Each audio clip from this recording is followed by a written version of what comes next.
Pengamatan dilakukan di Fakultas Pertanian, Departemen Perikanan Universitas Gadjah Mada. Spesies yang diamati merupakan pohon akasia dengan nama latin Acacia auriculiformis.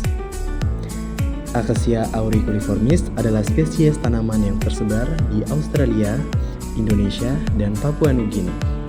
Spesies ini termasuk tanaman fast growing dan merupakan tanaman dari famili Fabaceae.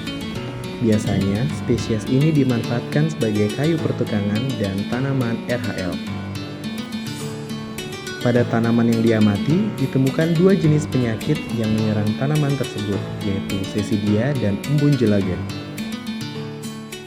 Sesidia merupakan penyakit tumbuhan yang menyebabkan pembengkakan pada jaringan tumbuhan yang terbentuk seperti tonjolan atau bintil-bintil. Berdasarkan hal tersebut, maka penyakit ini tergolong sebagai penyakit dengan tipe gejala hipertrofi.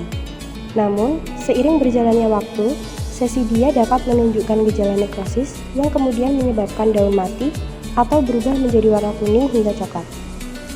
Sesidia dapat dibedakan menjadi dua tipe berdasarkan penyebabnya, yaitu Phytosesidia dan Zoosesidia. Phytosesidia merupakan sesidia yang disebabkan oleh fungi atau jamur Uromyces sp.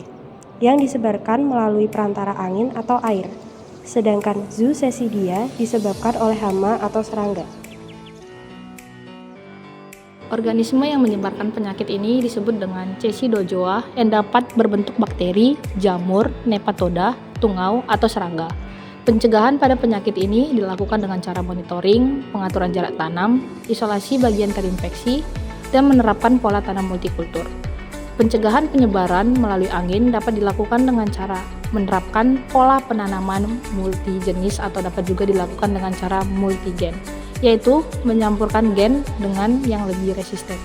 Jika telah terjadi infeksi, dapat dilakukan pengendalian dengan cara pemangkasan, atau jika terpaksa dapat dilakukan pengaplikasian fungisida.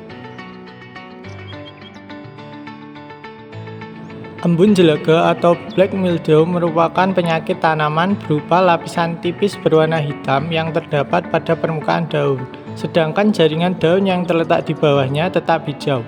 Namun seiring berjalannya waktu, embun jelaga tersebut akan menghambat metabolisme tanaman, terutama pada proses fotosintesis.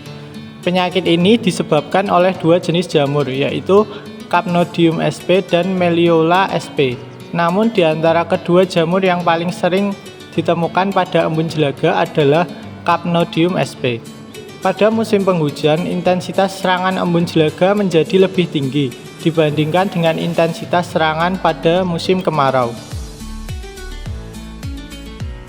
Pada musim penghujan, intensitas serangan embun jelaga menjadi lebih tinggi dibandingkan dengan intensitas serangan pada musim kemarau.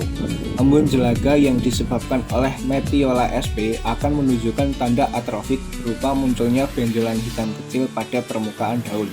Sedangkan pada Capnodium sp akan ditunjukkan dengan kemunculan tanda berupa serbuk hitam pada permukaan daun yang menyebabkan terganggunya fotosintesis di daun yang berujung pada nekrosis.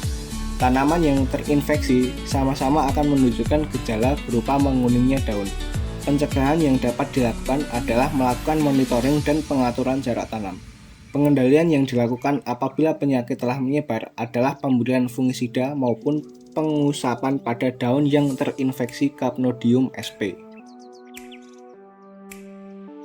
Kurang lebih itu penjelasan dari kami. Kurang dan lebihnya mohon maaf. Sekian, terima kasih.